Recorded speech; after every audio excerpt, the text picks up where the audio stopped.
20 years after its original PlayStation 2 release, Metal Gear Solid 3 Snake Eater has been given a full graphical remake for modern systems, dubbed Metal Gear Solid Delta Snake Eater. Delta is a faithful recreation of the original game that reuses basically everything from the PS2 original and Subsistence releases and its later HD and 3DS re-releases. I have been eagerly awaiting playing through Delta with its shiny new coat of paint, as Metal Gear Solid 3 remains one of my all-time favorite games. Having completed my initial journey, this remake was almost exactly what I wanted.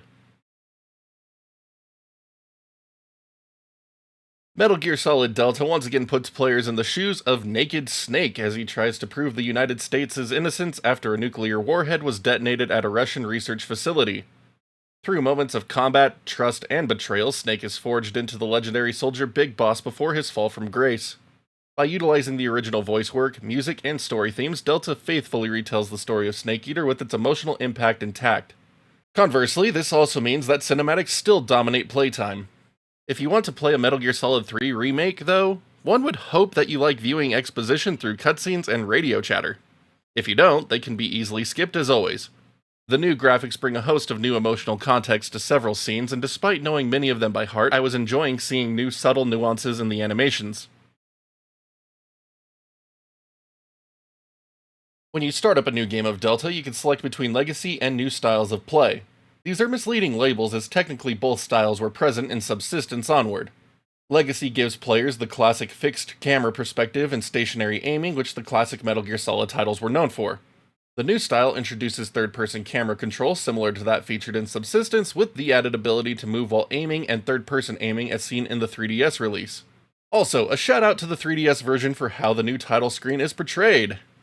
Both modes feature new control schemes to try and modernize play, with aiming and firing being separated, and Snake's roll and crouch buttons also being separated.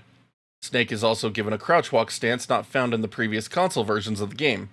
Once again, these features are based on the 3DS version of the game. Controls work well, and after getting used to the D-pad handling inventory selection, again from the 3DS version, it was a smooth ride to completing the game. If you can't stand the controls as they are presented by default, Delta features numerous customization options for button mapping and input behaviors for you to really make the experience your own. If you have previously played through any iteration of Metal Gear Solid 3, nothing about the journey of Delta is going to surprise you. You are literally replaying the 20-year-old classic with a fresh set of paint and controls. You are tasked with making your way through areas either by using stealth or guns blazing with both lethal and non-lethal means at your disposal. Certain weapons can equip silencers to help you keep a stealthy approach, but they degrade over time, unlike your tranq pistol in Metal Gear Solid 2. New silencers can be found throughout the game, but running out can make for some interesting encounters. CQC is also still usable, and an indicator lets you better know when you are in range to use it. The best way to get close to an enemy to use CQC is to use the stalking movement feature that is assigned to the L1 button by default. In the original versions, this was assigned to the D-pad, so I like this implementation more. Without using stalking, you run the risk of guards hearing you before making it to them and triggering an alert.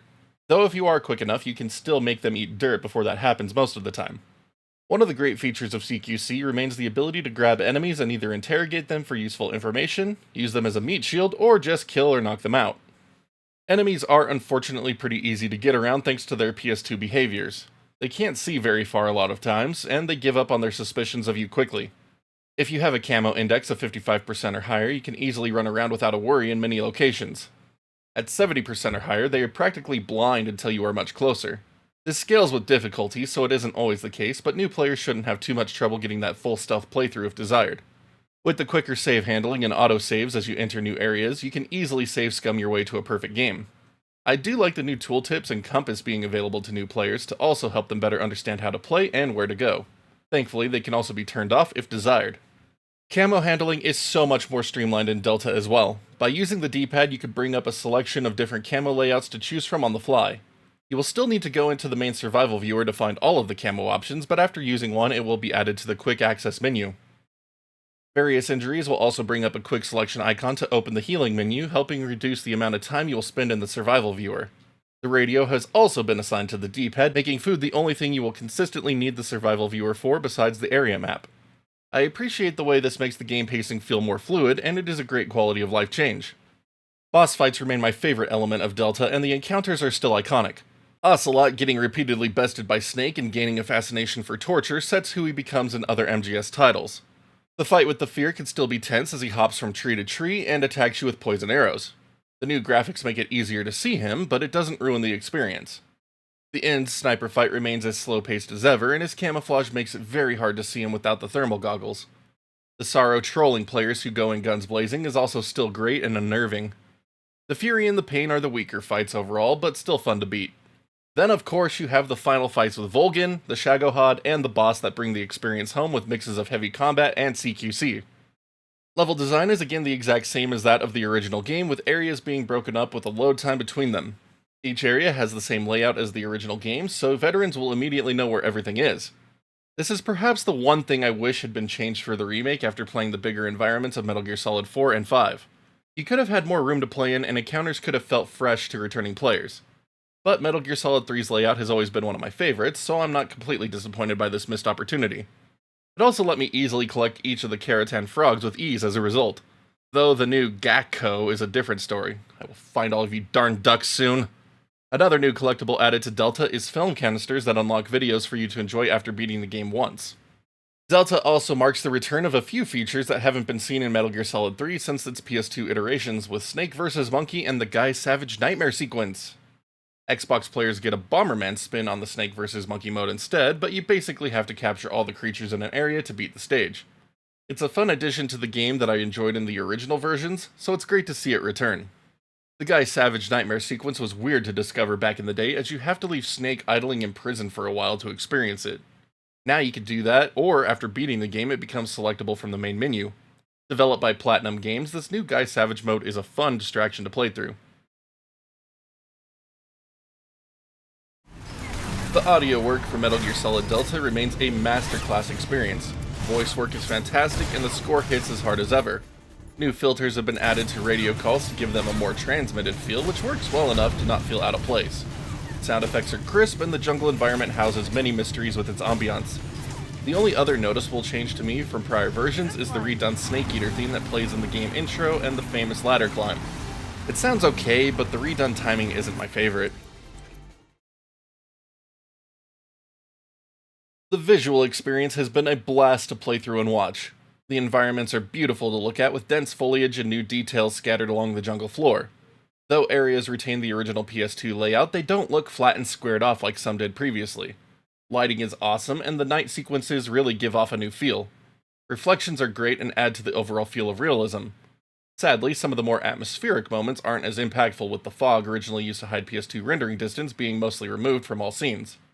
But character models are wonderfully detailed, with textures taking everything up a notch. Animations especially convey more life into these classic interactions, and I have again greatly enjoyed rewatching each minute of them. CQC animations also get a complete overhaul, making them incredibly satisfying to use. One interesting aspect of the new graphics is its use of filters to impact the output image. When you select Legacy style, it uses the more yellow color of the original game.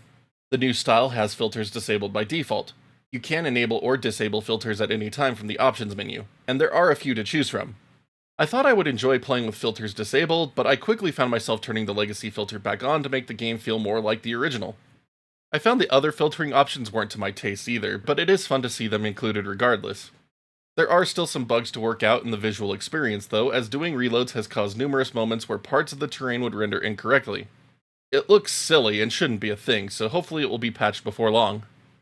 Performance is also another area where the game absolutely drops the ball for console players.